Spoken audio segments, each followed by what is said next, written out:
بسم اللہ الرحمن الرحیم۔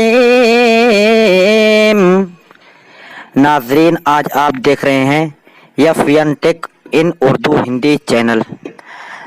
اگر ہماری ویڈیو ابھی تک آپ نے سبسکرائب نہیں کیا ہو تو سبسکرائب کر کے بیل آئیکن کو ضرور دبا دیں تاکہ ہمارا چینل آپ کو دکھائے نئی ویڈیو۔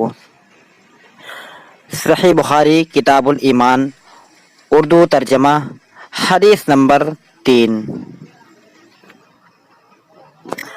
عبداللہ بن عمر رضی اللہ عنہ سے روایت ہے کہ نبی صلی اللہ علیہ وسلم نے فرمایا، مسلمان وہ ہے جس کی زبان اور ہاتھ سے دوسرے مسلمان محفوظ ہوں، اور مہاجر وہ ہیں جو ان کاموں کو چھوڑ دے جن سے اللہ نے منع کیا ہے۔ امام بخاری رحمہ اللہ فرماتے ہیں کہ ابو معاویہ کہتے ہیں کہ ہم سے بیان کیا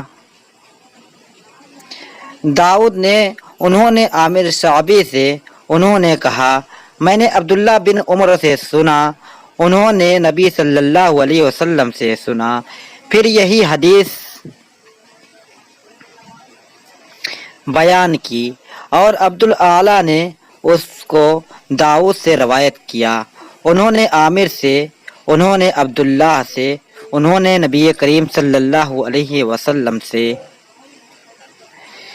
دوستو، ابھی تک ہمارے ویڈیو کو، ہمارے چینل کو سبسکرائب نہیں کیا ہو تو سبسکرائب کر کے بیل آئیکن کو ضرور دبا دیں